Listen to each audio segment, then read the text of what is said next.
Hey, I'm Alex Radcliffe from Board Game Co. Today I'm doing a rapid-fire review of Bloodstones from Wallace Designs.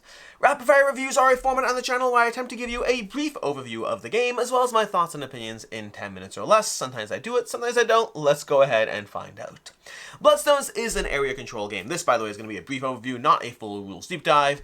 Bloodstones is an area control game. You're basically trying to place villages on the board in order to get points when you go into a scoring round. You're going to go into a scoring round when you regroup your tiles. This requires some explanation. You got a bag. Your bag is chock full of tiles. Oh, I have the wrong. We'll just use this. It's fine. But you're going to have a sheet over here. It's going to list your various units. I have the wrong one for this, but that's okay. But you're going to have a bag full of tiles that represents your units and also your currency for the game. Everything you do in the game is going to use these units. You're going to use them to battle. You're going to use them to move. You're going to use them to place them on the board. They're multi-use tiles.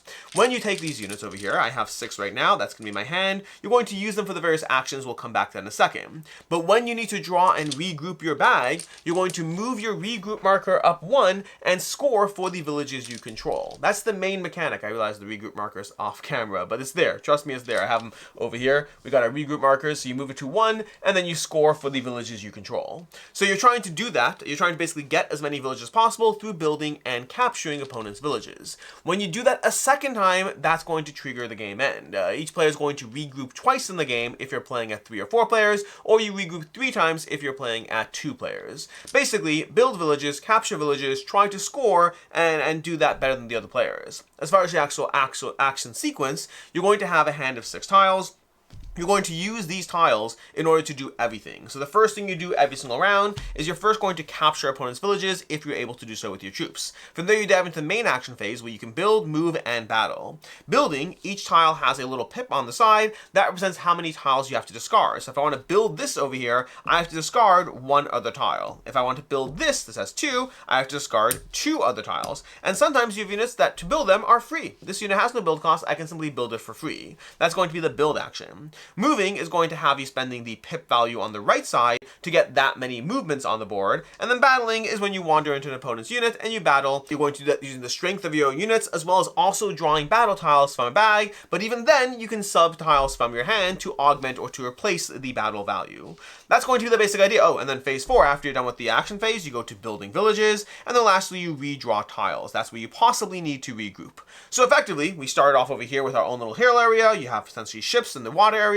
There are a bunch of maps in the game, but every turn you're going to have a hand of tiles. You're going to use those tiles to build, to move, and to battle, and then you're going to try to see who did better at the end of the rounds. An important thing to talk about before we dive into the review is, first of all, there's a bunch of maps. There's also a full solo campaign I have not played. I've only played this multiplayer, and then every single faction is heavily asymmetric. There are a bunch of factions in the game. If I recall correctly, I think there's 6 factions in the base game over here. There's also expansions, but each faction has a heavy degree of asymmetry with how the units operate and special rules that apply to that faction. With that, let's go ahead and dive into my rapid fire review, starting off with the first question. Am I keeping the game?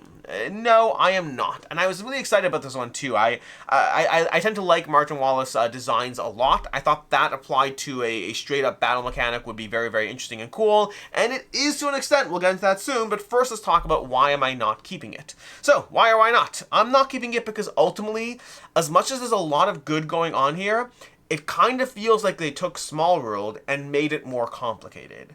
That might sound a bit harsh. If you've played this game, you might get what I'm talking about, or you might think that I just don't appreciate the strategy. Both are probably true.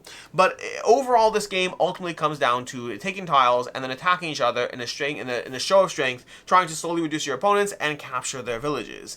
It feels very Small World adjacent. Between the asymmetric factions, although Small World has the perk of combining a faction with a power, which gives you a lot of control over it, but overall, it feels like a very straightforward area control game. Despite the high level of symmetry that each faction brings to the table, it just doesn't feel like it's super interesting as far as the powers and the dynamics go. It feels like it's mostly about tile management and trying to get your forces out there. It ended up feeling a lot drier than I anticipated. Strategically sound? Absolutely. Although we'll get into reasons why to keep it. But for me, ultimately, it felt drier than what I was expecting. It is not that complicated. The rulebook's actually pretty short, all things considered, but while it's not that complicated, it felt overly complicated for the level of what I got out of the game, if that makes sense. So it's just, there's a lot of things to like. We'll get to that soon, but ultimately I just don't think it's the game that I don't think it had the level of of interestingness that I was hoping for. Like, I almost want to say it's not the game I wanted it to be, but that's often taken the wrong way. Like, well, you had the wrong expectations for the game.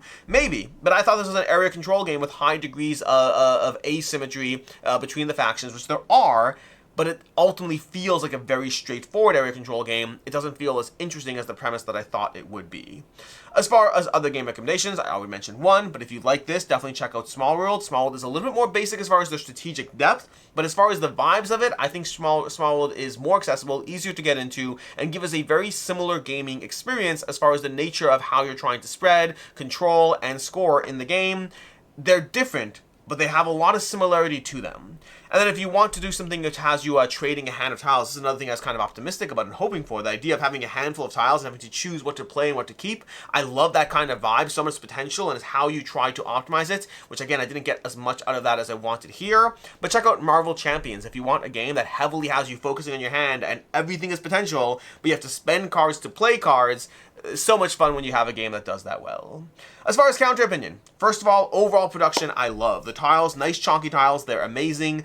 These maps over here, which I thought I wouldn't like, I do love them actually. Like I love them with a caveat. You have to like spread them out properly first or you get wrinkles on them and it doesn't lay out nicely. But this is not a neoprene map. It's a kind of a silk sheet. They're beautiful. I did not think I would like them because I don't like mats that have creases that cause your stuff to like fall over or topple. This does not have that. It feels nice. It looks nice. You store like 17 maps in the box. It's not 17, but there's a bunch of maps in the box. Overall, love the production between the tiles and the map in the game. And the bags too.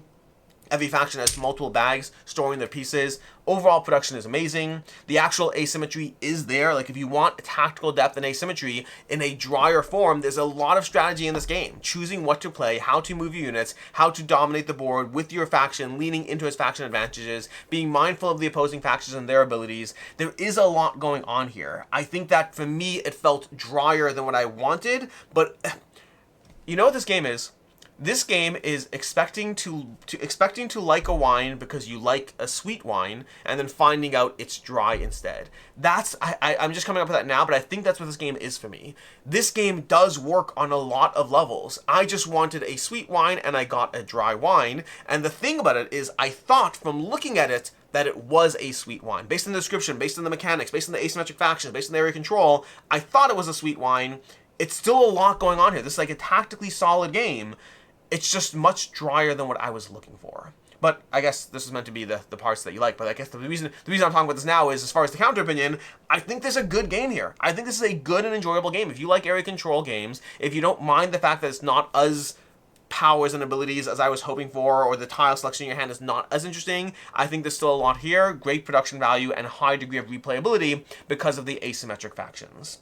As far as final thoughts and opinions, ultimately I'm going to come in at a 3 out of 5 on this one.